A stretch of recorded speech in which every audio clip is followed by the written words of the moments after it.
Racisme, recrutement des profs sur Combini et lynchage sur Twitter, salut c'est Arnaud et bienvenue dans cette nouvelle édition du Flush News du 12 juin 2020.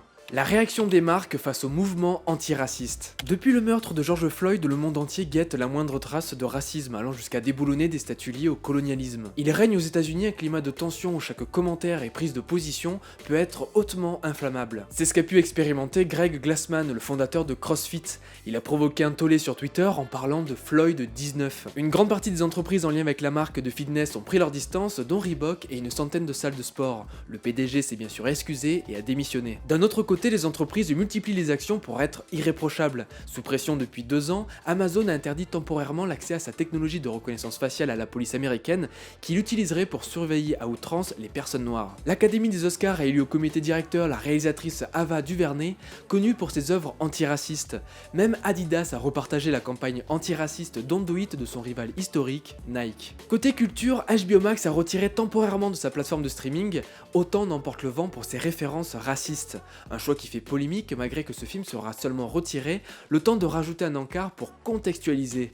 Comme quoi on est critiqué quand on ne fait rien, mais quand on fait aussi. Tout cela pose quelques questions. Jusqu'où peut aller la lutte contre le racisme? Faut-il supprimer cette trace de l'histoire, faire comme si ça n'avait jamais existé? La nouvelle campagne du gouvernement pour recruter des profs. Être disruptif, ce n'est pas donné à tout le monde, surtout quand on s'appelle le ministère de l'Éducation nationale. Sa nouvelle campagne de recrutement de profs n'a pas été appréciée par le monde enseignant. Derrière un message sérieux, proposé aux moins de 30 ans de découvrir le métier de prof au cours de leurs études, c'est surtout la forme qui n'est pas passée. Le ministère a lancé son dispositif via le site Combini, un canal jugé peu sérieux par les enseignants. Une prof s'est moquée sur Twitter. À demain pour les annonces officielles de Jean-Michel Blanquer sur Snapchat, alors qu'une autre accuse le ministère de se payer une pub sur un tabloïd. En soi, l'idée de faire campagne sur un média jeune pour toucher les jeunes, c'est pas si bête. L'État essaye de s'adapter avec plus ou moins de succès. On se souvient du passage décrié de Marlène Schiappa sur le plateau de Balance ton poste sur C8 pour le grand débat national. Alors Jean-Michel Blanquer sur Snapchat pour parler des prochaines modalités du bac, nous on n'est pas contre. C'est surtout la manière dont la campagne de recrutement a été écrite qui est maladroite.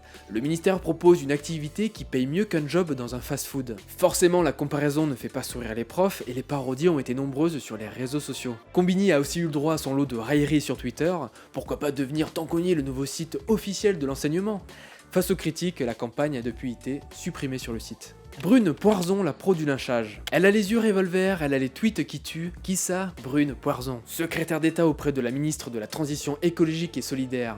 Sur son compte Twitter, elle poste plus vite que son ombre toutes les erreurs écologiques qu'elle voit. La dernière en date, la mise sous vide d'œufs sans leur coque au magasin Leclerc de Concarneau, qu'elle qualifie d'aberration, en faisant au passage la promo de la loi anti-gaspillage à venir. Le patron de Leclerc a rétorqué que si une bourde d'un magasin vaut un tweet, combien de tweets faudrait-il pour la suppression de 14 tonnes de plastique avec les nouveaux emballages en carton des glaces? Le PDG a mis le point sur la tactique de la femme politique, mettre en avant uniquement le négatif pour donner encore plus de force aux actions du ministère. Brune Poirson assume totalement ce mode d'action. Pour elle, le rappel à l'ordre en cas de pas sur le côté serait un moyen de pression plus efficace que l'application de simples mesures légales. C'est vrai qu'avec un avertissement sévère en public, les marques n'ont qu'à bien se tenir pour éviter qu'un petit poste vienne ternir tous leurs efforts à côté. Mais à force de distribuer les mauvaises notes, la communication de la secrétaire d'État pourrait s'apparenter à du bashing, c'est-à-dire du lynchage en public, et donc être mal vu. D'ailleurs, des internautes ont déjà pris la défense du distributeur. Les œufs sous vide ne sont peut-être pas écologiques, mais ils sont solidaires, car à destination des personnes à mobilité manuelle réduite,